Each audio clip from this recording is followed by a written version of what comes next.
I'm going to introduce you to Chip McCabe. He works for the Hartford Business Improvement District and Hartford.com, which I'm sure you all have heard of. If you haven't, go check it out. It's going to tell you all the cool things that you can do in Hartford. Currently, I'm standing on my favorite street, one of my favorite streets, and it's Pratt Street. Things are open and you can come here. Even in the pandemic, you can come here and you can eat. You can get El Poeta, you can get Sorella, or you can get Sunbury.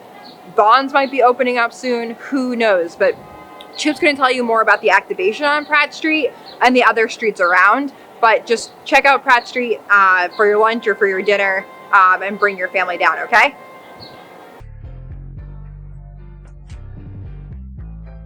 My name is Chip McCabe. I am the Director of Placemaking and Events for the Hartford Business Improvement District. And what have you been working on prior to the pandemic, Chip? Prior to the COVID times, we work on a lot of stuff. So for me specifically, my job title says it all. It's placemaking and it's events. So we did 93 different events in 2019. That includes stuff we do up on Constitution Plaza, stuff here on Pratt Street. We do a whole bunch of live music series. We do a meditation series. We did a horror movie series last October. We've done a bunch of really cool, unique stuff. And then placemaking, the Hartford Has It banners, things like murals and planters and all those different things. These tables and chairs that I'm sitting on here on Pratt Street, all part of making a place for people to linger in downtown Hartford. How are you funded? We are funded, as all business improvement districts are, by a special tax that's levied on all the property owners in the district. So our funding for the operations portion of our budget comes from that tax. We do raise money through grants and sponsorships for a lot of the event stuff that we do. All right, and so you're pivoting, you're changing, you have to stay relevant. What are you doing? Placemaking, what are you doing? Yeah, so it's been a little challenging, as I'm sure you can imagine. We did pivot, so we also run Hartford.com for the marketing side. It's the marketing site for the entire city. We pivoted during the COVID times to really focus on all of the virtual entertainment that was going on, to focus on the restaurants that were still doing takeout and delivery. So we shifted in that respect. As far as placemaking and events are concerned, we have had to scale back some on our events. But we're still doing placemaking where we can. We have mural projects in the works.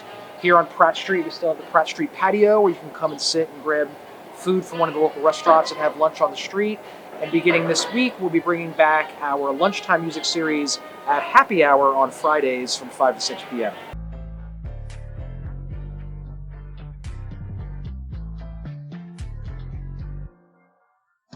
So what's your background in the arts community? Let's start with Dance. Dance? Yeah. Okay. All right. Mine is being an enabler. So I'm the guy who puts on the shows. I'm never the guy who performs or is in front of the camera because this is a face for radio under the mask. And I can't sing or perform or dance or act, so I was always an enabler.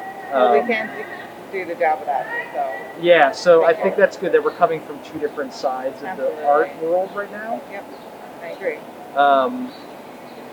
I mean, I don't know, as an artist, how, outside of taking money potentially directly out of your pocket, how has the COVID times affected you as an artist? Well, I'm the director of programming for a small dance nonprofit, and we serve mostly inner city youth. So it is a matter of making sure that not only is our company performing or having opportunities to rehearse, but it's a matter of making sure that the students that we serve can have the same access. So I think access has been the biggest thing with the arts community, right? Right. So for me, I work with a lot of musicians, and it's about not having the ability to perform. And we can do things virtually, we can do them online. We all know it's not the same. I mean, I as a fan, I can't tell you how many times I've watched a live, Facebook Live performance. I'm clapping in my kitchen, and like it's so weird because I'm the only one clapping, right? Right, And my kids are like, "Why are you clapping?" But I think that times of stress and times of uncertainty can also be a place where art can thrive, Absolutely. where creativity can thrive. Absolutely. And so for me, as someone who puts on artistic events, my hope is that we come out of this with more art to share with the world, right? Right. So that could be one way in which we benefit from something like this if we're looking for silver linings from an arts perspective. The other part is, how do we keep the groups and the nonprofits and those organizations alive from a monetary standpoint while we're not able to perform and we're not able to, have benefit shows and do all those things that we would normally do in regular non-COVID times, right? And so I think that comes back to a point that I made earlier about organizations and businesses and communities being sure that they're supporting artists and those arts organizations, especially the small nonprofits, because much like the restaurants, they could just dry up and go away if we don't, right? Right. Absolutely.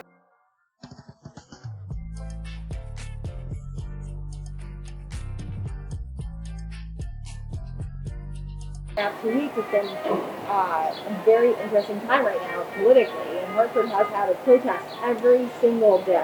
It's been amazing. I've been able to participate in. Is there any chance that Hartford.com or the bid is covering any of this or supporting any of this? Is there a message that you want to? So you can, if you follow us on social media, specifically follow our Instagram account at Hartford Has It, you'll see the post that we put up on Blackout Tuesday. And instead of just putting a black square, we wanted to really make a message about what the bid and Hartford.com feels about our community and about people of color in Hartford. And it's a series of posts, all photos taken by photographers of color of the protests, especially the large ones down by the Capitol building. And they all have a message: strength, unity, together, because we really feel like we wanted to put that message out there as a predominantly white organization and white board to let people know that we are absolutely in unison with the people who are out there protesting and feel all the same things that they're feeling. And we want to make sure that that message got out there through Hartford.com, which has a massive reach. So we wanted to make sure that that people knew it wasn't just about entertainment for us, that it was about the people of Hartford, the residents of Hartford, and the community at large, that we felt together in that way.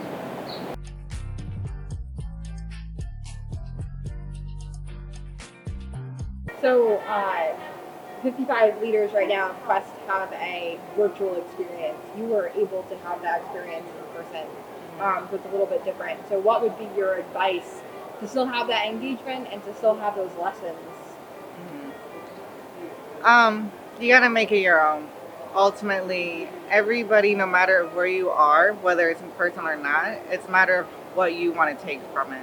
It's just, for me, having it in person, it was just a great opportunity just to be able to experience in front of each other. But we're in a time where we can still communicate in other ways. And I think it's important just to remember that you have to make it as valuable as you want it to be. It's your experience. So make sure that you do what you need for yourself.